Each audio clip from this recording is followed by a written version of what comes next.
Doug, whenever I walk through the splitting image doors, it's always a humbling experience to be back.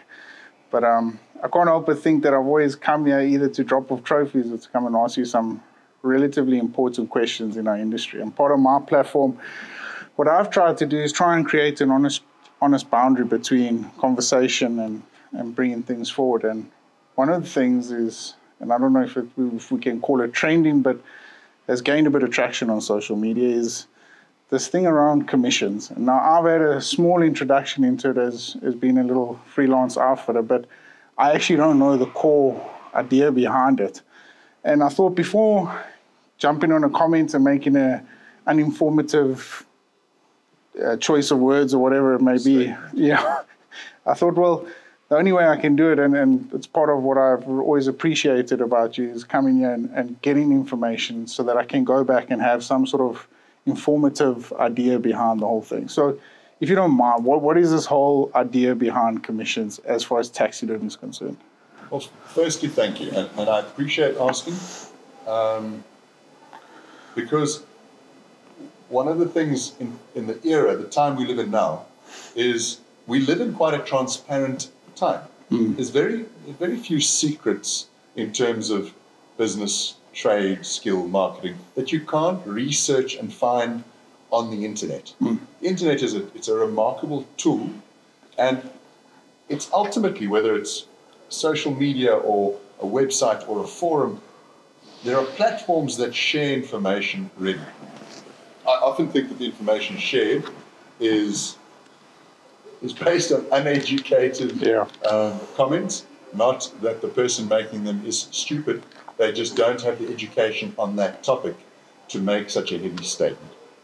But when asked a question by yourself, by a client, by anyone for that matter, I've always been very straight up, very honest. Commissions in taxidermy have become a talking point. I think when there's a lot of voices on a platform, they're going to look for something to talk about. And why not talk about the thing that very few taxidermists have ever willingly wanted to speak about?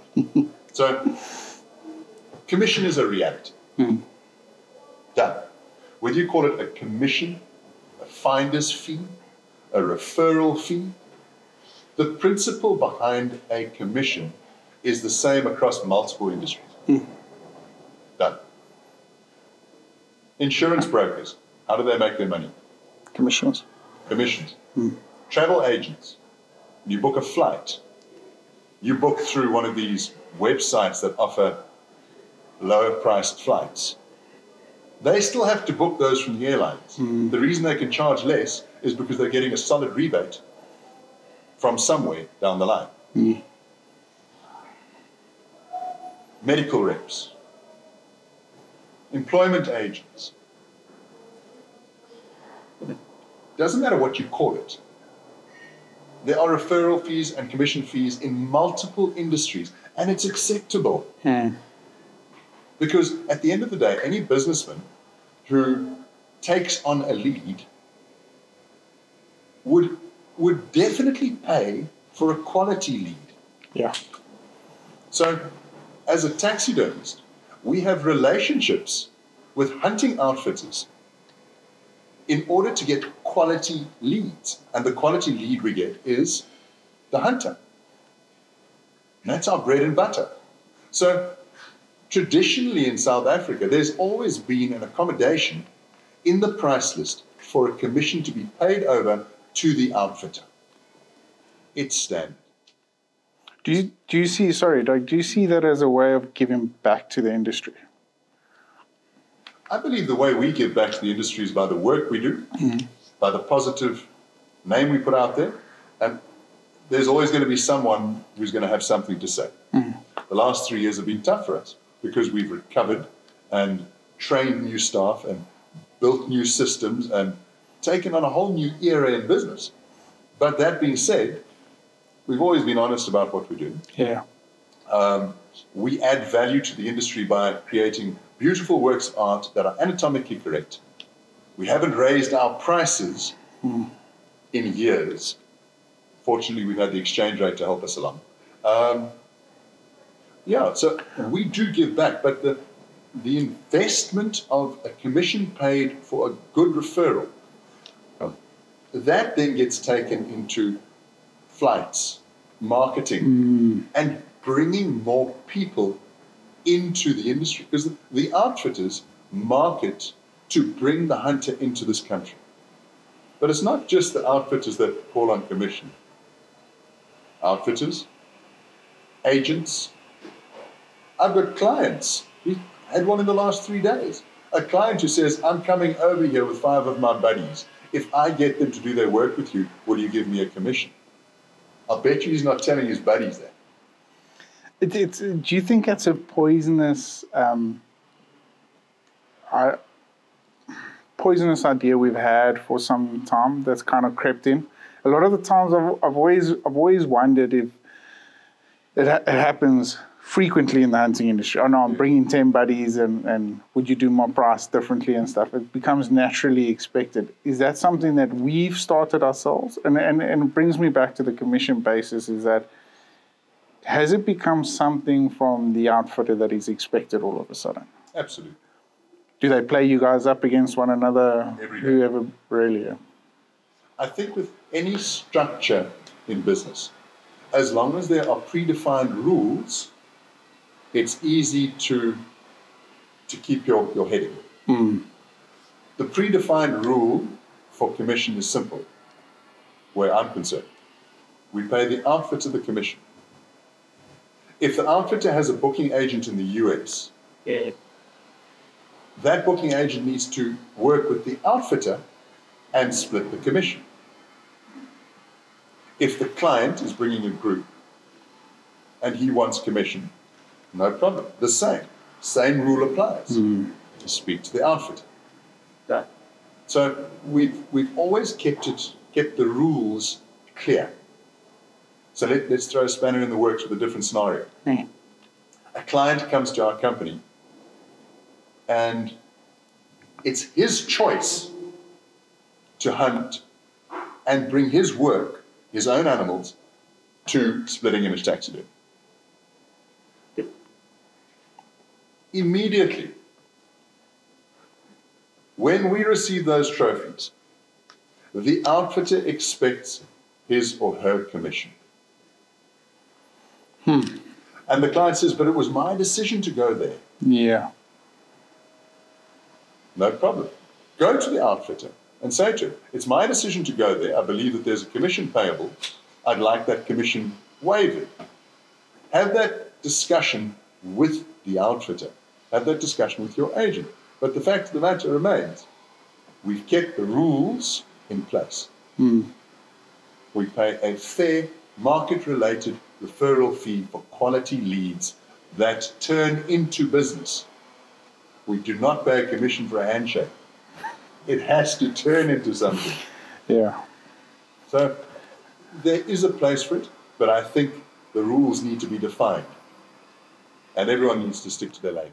I find that often in this industry that the waters get a little bit muddy when guys want to go behind one another's backs, and hence why we're sitting, because I want to figure out exactly from yourself on what goes on behind this whole commission story. Because I did a podcast a couple of weeks ago about agencies, and look, I'm not a big fan of an agent, but every man to his own. But how important is it now that the agents that are booking these hunts actually have to go through the outfitter? Because I somewhat tend to believe, and it's happened to me a couple of times, that they will actually start shopping around themselves for the best possible deal from every other taxidermist, and instead of going through the outfitter's preferred channel of distribution. So how important is it that these guys need to get on board and say, guys, listen, there's one channel of communication here? Because like we see, I mean, it can go sideways very quickly.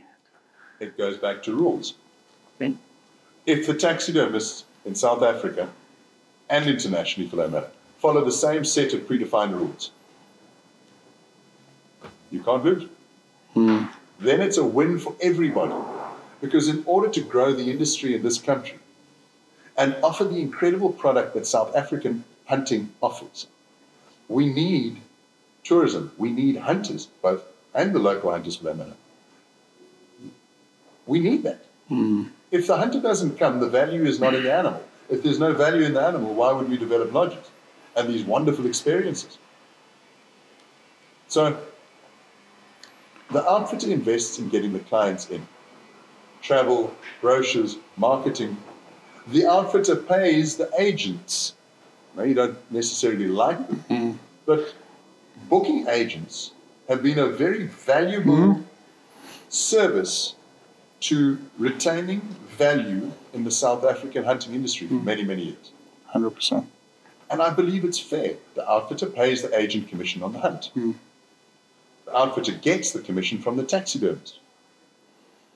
But Doug, it also, unfortunately, you're dealing with money. And when money can be a very evil thing in this industry, it can bring the worst out of people. So when guys can't compete with you on quality work and delivering on time and all these sort of things, there are other avenues that they are going to try and exploit. It's boggled my mind for some time now that how we don't all just think on the same page. But because of money, and it's human nature. It is, but I mean, so expecting commission and that's where I think it's poisoned the industry as a whole, is when guys all of a sudden have something now that they expect from you, and that's hard for me to comprehend. Does that make sense? It's a business agreement. I agree. It's professional respect. I agree, and I respect the outfitters in the way they run their business. Yes, I appreciate the fact that they market and bring hunters to the table, and those hunters are creating value in our industry. 100%. But when a client picks your taxidermist because he loves the work you do, he loves that lechery with that shield, he loves how you, it shouldn't be an expected, I understand that it's going through an outfitter, but it shouldn't be an expected expense on your behalf to say to that outfitter, here's your commission for that.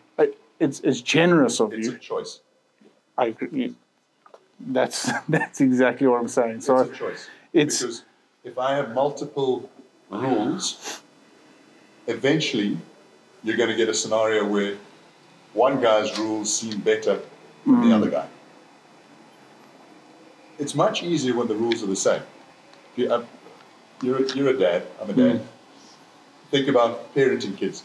Yeah. When mom's got a rule and dad's got a rule and they're different, what does child do? Plays them up against each other. Sure. But if dad's no is the same as mom's no, you parent as a unit. Then it takes the negotiation out. It's done. So to simplify is to create a fair opportunity for everybody. If our prices were exorbitant by comparison to a company that produces the same level of work on an international platform, because as a South African taxidermist, my artwork has the same value as an artist from Germany, from Australia, from the United States, from Canada. Why is my art form any cheaper? Because I come from Africa. No reason. It's an interesting one. I can do my art anywhere in the world and the standard will be the same. So why should I charge less when my competitors are charging more? Yes, there are elements that we can do cheaper, but it's a lot more difficult. We don't buy mannequins. Every mannequin you see, we manufacture, from death casts, skeletal reconstructions. I have sculptors working full time. So to pay a commission brings in quality leads, grows the industry, retains the value in our art form. It's a win. And we're still coming in at a lower rate than our international competitors. I hear you. It's always a difficult one, because after I spoke to Carl, I mean, that part, I mean, look, together, I can see why John X and yourself have got such a special relationship, because the way you guys define and see the industry is completely different to a lot of conversations I've had out there. But I warned you about this question a little bit earlier, and this is where I was saying that commission shouldn't be determined by the outfitter, and rather your personal preference, right? Yes. I wanted to find out, part of my ambition as PH journals was always to find out the best possible way for professional hunters to make a good living. I know what's coming. You don't think that the professional hunters should be at least a little bit considered when it comes to that? Absolutely. Okay. Isn't it great that quality hunting outfitters have created so many jobs and opportunity for good PHs in Africa? The truth in business is this: there are owners and there are supporters. Supporters, I don't like calling them staff. My team support me. Yeah. They support the vision, they support the company. And in return, the company looks after it. If a taxidermist were to pay the professional hunters the commission, yes, it would increase their earning potential, but it would adversely have a negative effect on the outfitter, because the outfitters utilize the commissions we pay them to market their businesses. By marketing the business well, they're then able to create more work and bring in more hunters. Those hunters come in. Who's the direct beneficiary of those hunters? PHs. PH. How many splitting image taxidermy caps have you got? Plenty. My cupboard's full. T-shirts, caps, skinning sets. We distribute thousands of knives a year to ensure that the PHs have the best possible tools to create the best possible canvas for what we do. But those come at an expense. I've never sent an invoice out. If a PH shoots an animal themselves, and it happens, we always offer them a preferential cost rate, because we want them to appreciate our artwork. And when they've experienced our service and our artwork, it's much easier for them to speak highly of our business. So the fact that so many PHs speak highly of our business, and there's the fact, they don't receive commission. What does that tell you about our service and our product? Yeah, true. We're not buying a follower. We get approached by outfitters who want to work with us because we stand by the values that we've set out for looking after the hunter, looking after the outfitter, and protecting the industry and growing it in a respectful and ethical manner. That's basically what it is. It's a good protection. It's a nice bit of income to come in for an outfitter. I mean, it's especially, and you almost want to, as from an outfitter's perspective, you want to try and push the client to get the best he possibly can out of the trophy. And I mean, you guys have started doing so many different things here, which is awesome. So it goes a long way, but I hope the guys appreciated it in some. Have you lost any relationships along the way due to commission? Absolutely. Just from outfitters or from? From outfitters, from clients. And I'd love to say no, we haven't. But the reality is, and I said it's human nature, people negotiate. They're not willing to listen. They have ideas of their own, and I respect that. That's fine. But I need to look at myself in the mirror, and I need to know that my conduct is honest and fair. I'll never fleece a client. I don't believe in it. There's an awesome old farmer saying, you can shear a sheep many times, you can only skin it once. Sure. Without the international hunter coming into South Africa, we wouldn't have the value in hunting that we have today. And I will always be grateful. And the reason I put so much effort into the service and the quality of that product is because those products remind every hunter of their exceptional experience in Africa. And that keeps them coming back. And they might not come back to me, they might hunt in different areas, but they come back to Africa and they look after the animals that we love. You've pointed out very blatantly that point of contact when it comes to commissioning is through the outfitter, which I think is awesome because it takes away that grey line. But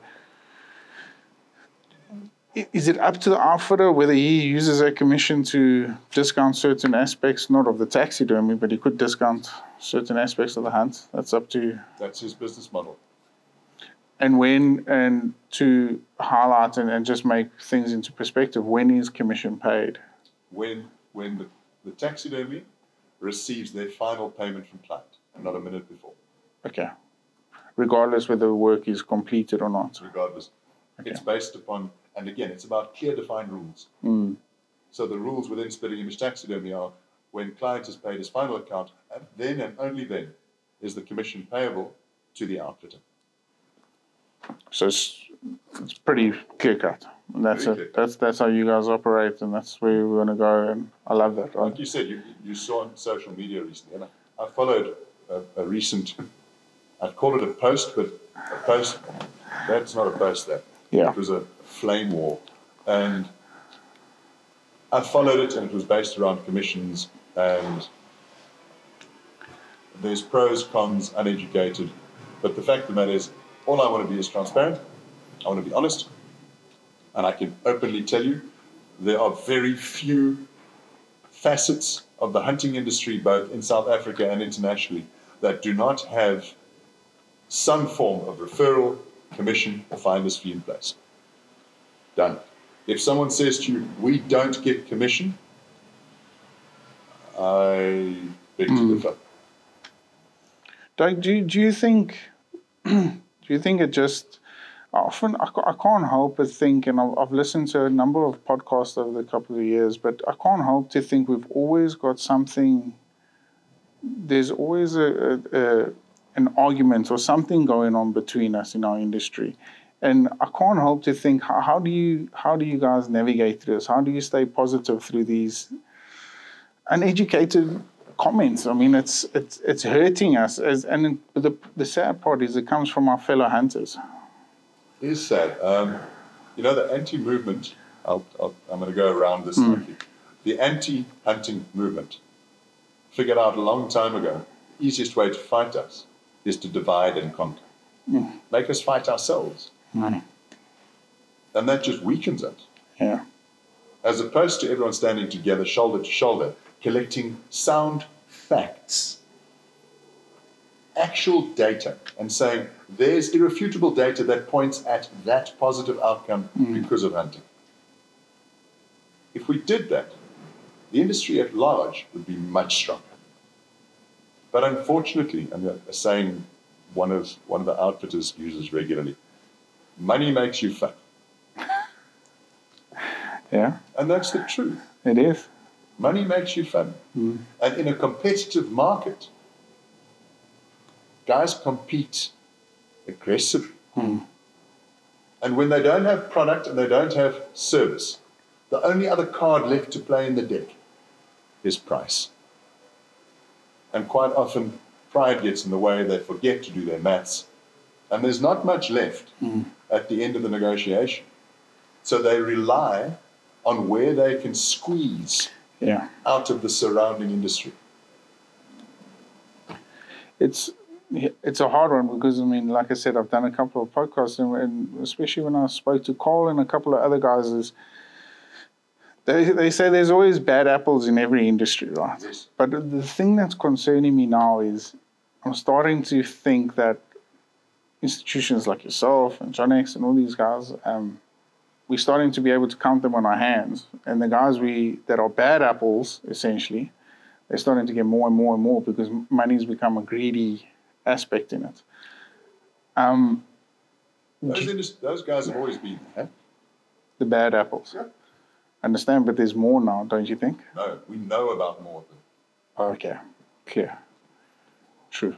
They've always been there. Yeah. We know about more of them. Those that market and manage their brands efficiently and effectively also stand out.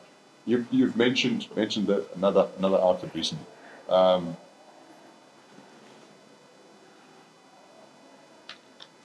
We've worked with several outfitters for many, many years.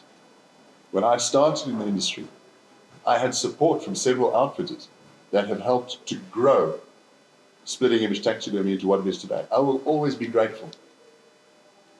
Always. And out of pure loyalty and a handshake, I will always honor my side of the deal. And that is to assist in paying for their marketing. Mm. Some farmers don't have big enough land for all of their cattle. So what do? Lease. They lease. Okay? Lease land. There's multiple ways of structuring a lease. One of the more effective ways is a per month, per head structure. So you're not necessarily leasing the whole property for $50,000 a month, Yeah. but you're not using it. If you're only using a third of it, and it's carrying 25 head instead of 75, which is the total capacity, only pay for the 25. Yeah. Right? So essentially, it's a similar thing in that the taxidermist pays commission for the good leads that come into the company. We don't pay a fee. It's not a bribe, a set fund, a set amount of funds. It's based upon client for client. Yeah. And it's based on percentages.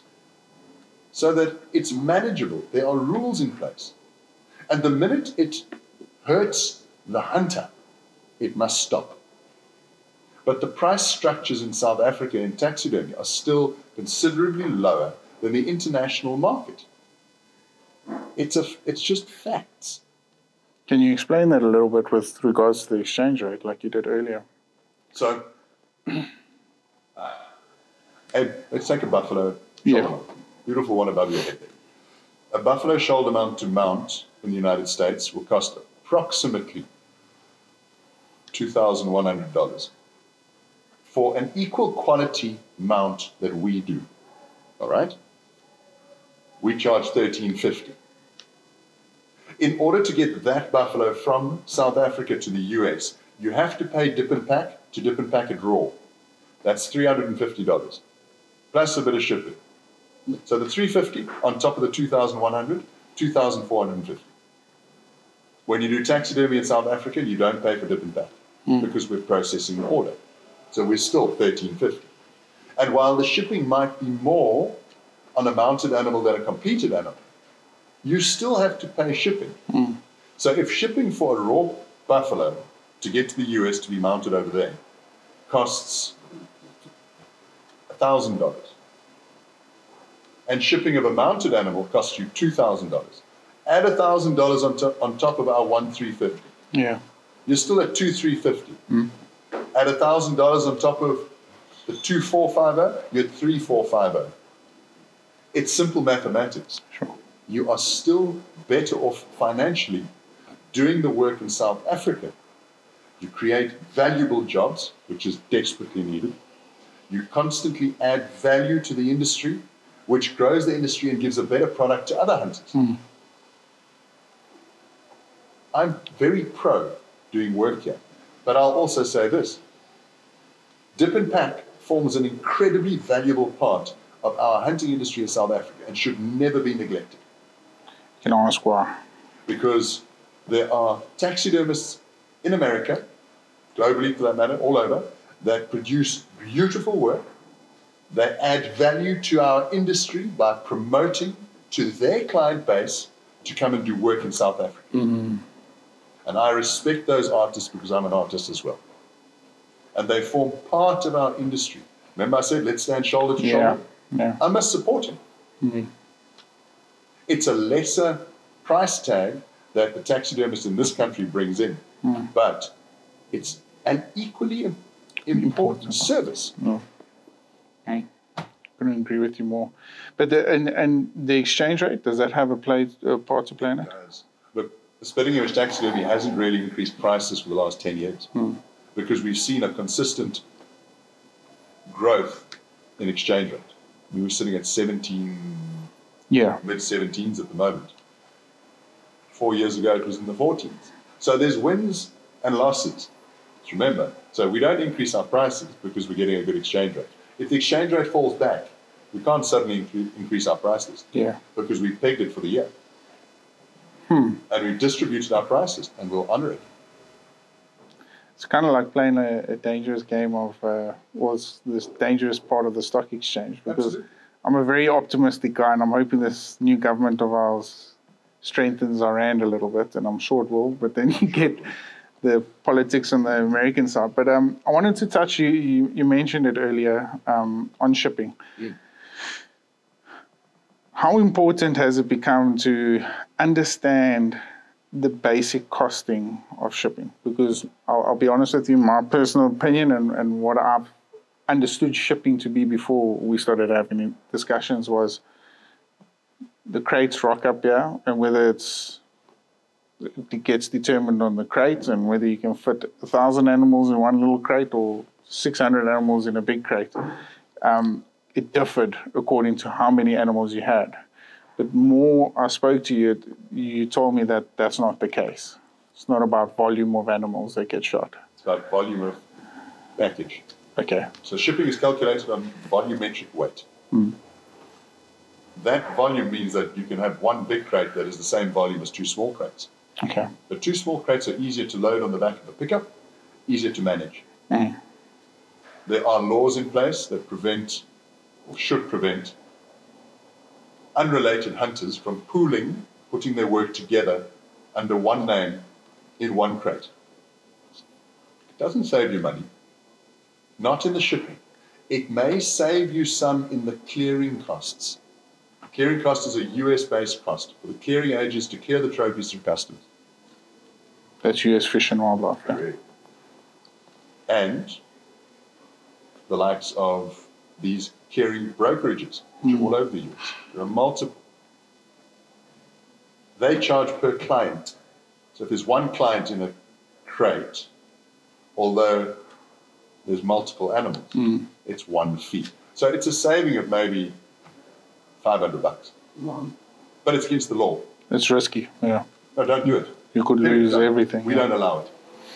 If we suspect that there are 2 hunters hiding under one name, we call it out and send it back to the outfitter, and they need to organize new paperwork. But when you say that, you even mean family members, right? A husband and wife who share the same residence can share a crate, but they each have to have their own hunting register and own hunting license. Okay. They can share a crate. So if the husband shoots 2 animals and the wife shoots 5, we can put them into one crate. And if the husband shoots 10 and the wife shoots 10, there's no point in one crate. It's going to be too big. And then from an age group point, when does the daughter or the son be separated from that? So the daughter or son, as long as the child shares the same residence. And that's generally up until the age of 18. Yeah. They share domicilium, therefore you can ship them together. But the rule is simple in this country. If you pull the trigger, you've got to have a hunting register and a hunting license. End of story. Whether you're 5 years old or 50 years old, it doesn't matter. Shipping has, like everything else in life, gone up over the years. The 2020 period, the Russian-Ukraine war, all of these things have affected the cost of shipping internationally. Routes have changed for the big ships. Airlines have grown and some have gone down. There are embargoes all over the place. So there are dynamics at play that we can't control. And as a taxidermist, we often get blamed that the shipping is exorbitant. The shipping isn't exorbitant. It's actually in line with global trends. Inflation will lift the cost of shipping. It's common sense. It's common sense. Yeah. It's business. It's just the way it is. The key is to manage the shipping. There are certain times of the year where shipping costs more. December, the nightmare. December, January. That's Christmas period for shipping. Our commodity, taxidermy trophies, hunting trophies, gets put to the back of the queue and gets charged a premium. But then come into March And mid-year, your rates decrease because those organizations, which are businesses, are looking for volume in order to make sure that their businesses move forward. Do you think it's an avenue that you guys, I wouldn't even know, but is that something that you guys have as some sort of agent that would advise when best time is to ship and not? Or do you recommend getting them out as quickly as possible? We've been through this for a while. As rule of thumb, and looking at the historical figures, we would always recommend that you don't ship in December and January. Okay. You are going to pay too much. So, and this has been to our detriment, in that we've been working hard to reduce our turnaround times back down to, we're now currently at about a 12-month, depending on the size of the order, 12 to 15-month turnaround time on taxidermy in South Africa at Splitting Image Taxidermy. At one stage we were 18 months, which for me blew my mind and certainly annoyed a number of clients. But the fact of the matter is we needed to train up staff to make sure that they could do an international level of work and give clients something they can be proud of. So shipping has gone up. Don't ship over December and January. Rather be slightly patient. Wait 2 months. Consider the difference between air freight and ocean freight. We are starting to get more ocean liners going. And ocean freight, you're looking at about $5 per volumetric kilogram compared to a current rate on air freight, which is about $7 to $8 per volumetric kilogram. It's a good saving. But it takes longer to get there, It takes obviously. longer, and you're going to have to be patient. Yeah. So, because there aren't vessels that leave every single month. You have to consolidate, fill the 40-foot container, and that's why they get the benefit of a lower price. Is because you're sending parcels on these ships. Doug, sorry, just on the shipping there, especially with the rates and stuff going up and down, have you seen guys change their perspective on certain things that they want, whether they want a habitat or what, and they've actually gone, well, instead I'm They've toned down the order. yeah. But that's why in the initial planning stage of any taxidermy order, we have a completely transparent estimate structure. Okay. This is what you're doing. That's more or less what you're going to be looking at for shipping. We just want to tell you, I don't want you to have surprises. Let's eliminate it. Let's make the conduct as honest as we can and manage the expectation as best we can. Yeah, it's something that's definitely needed in this industry, is honesty. I mean, it's crazy. But, I mean, I've seen, so generally, how many trophies can you fit into a reasonable size crate? I know they differ in size, but your general crate that leaves out here, that's affordable. I mean, an affordable crate, 1.5 cubes, about 8 animals. So I've seen how you guys... 1.5 cubes, about $3,500. Okay. To $4,000. Obviously, if you're going to put pedestal mounts in there with the pedestal bases. Sure, yeah. I know. If it's just shoulder mounts, they might knit together quite well and pack tight. That's why we stipulate that we will complete your work in a period, as an estimated period. Once we receive final payment, only then do we queue it to crate it. Because we don't want to crate those trophies before final payment is received. Because once they get in the crate, we do a final clean and they look beautiful. Put them in the crate, seal the crate, send the crate. Okay. We don't want to crate these things if payment hasn't been received. And we then would have to open it and clean them again. Okay. We're very proud of what we do. No. And we want it to arrive there, and it must be like Christmas every day. And it's wild how you guys... I watched them packing the other day, and I was just like... I don't even know how you guys get them all in, but it is. It's really cool. And part of the excitement is unpacking them. You must check those guys on Tetris. Absolute wizards. Doug, before we go, I wanted to ask you this question, and you're very optimistic, but I want you to try and answer it as honest as possible. Do you see a positive future for our hunting industry? And when I say our hunting, I'm meaning South Africa only. We stand shoulder to shoulder. Yes.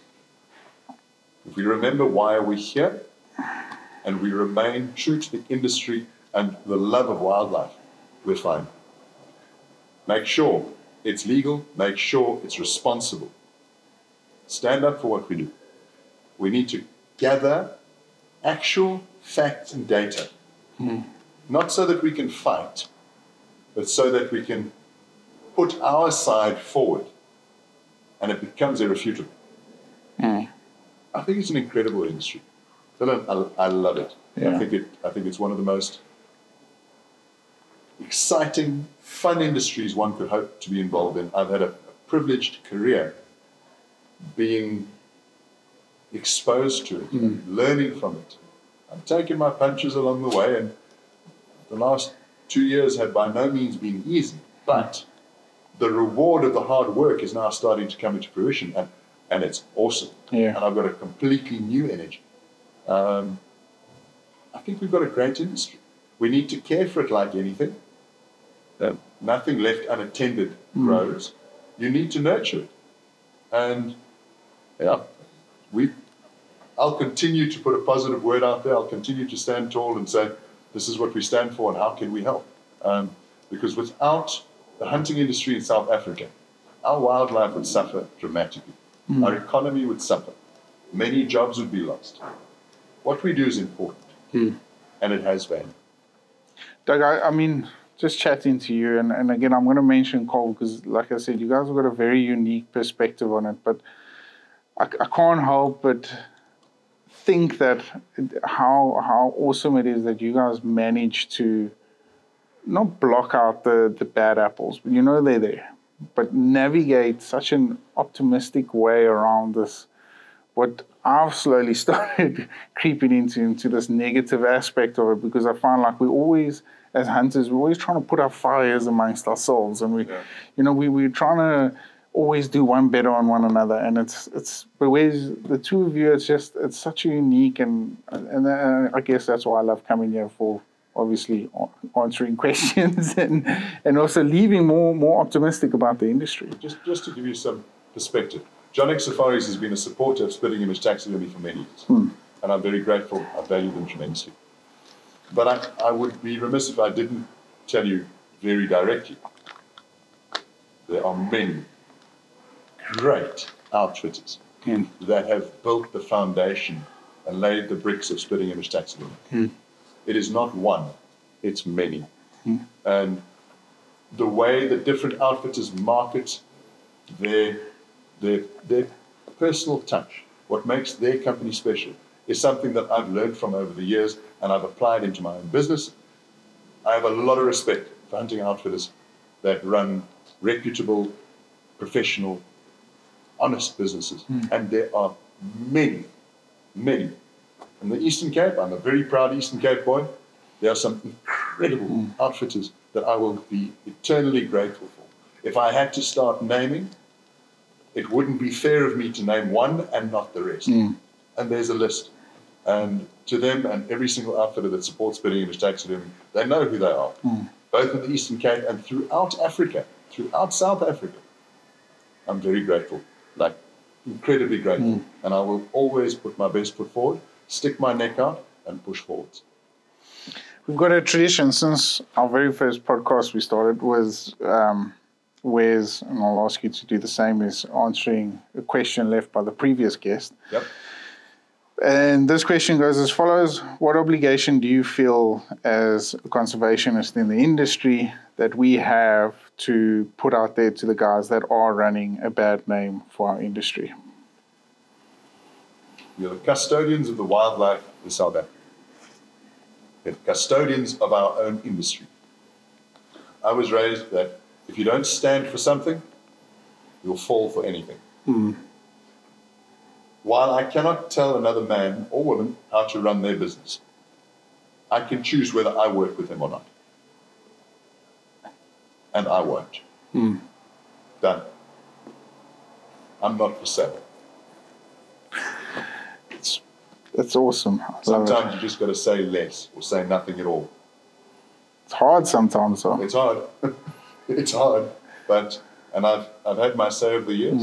And when someone that I care about is making an obvious error, it is my place to say something, as it is the place of any professional in this industry. However, if they are blatantly not putting the industry first. I have the choice whether I work with them or I don't. And quite often when you step back from that particular company, they'll have a lot of negative to say about the taxidermist. They'll throw you under the bus, yeah, but their turnaround time is too low. It's not too low, too slow. Their commission is too low. They'll find some reason other than standing up and going, we've decided to go a different route because our brands didn't align, which is a professional way of putting it. But I'm just going to stand back and be quiet. It's much easier. Often we run to the keyboards too quickly and instead of making informative decisions. But Doug, thank you so much. This has been, once again, another very, very special episode. And yeah, I'm looking forward to hearing what everyone has to say about it. And I never thought I would say it since our first episode, but it's always nice to get all the positive comments and all the great work that you've done in the industry. And I really appreciate you taking out time of your busy schedule and coming and sitting here with me and clarifying a couple of niggles that we need to get through. So those awkward conversations. Yeah. And as always, thank you. Thank you for what PH Journals is doing, for offering a platform that we can be honest on.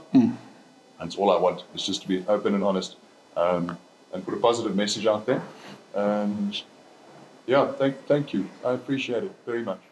Anytime. Thanks so much.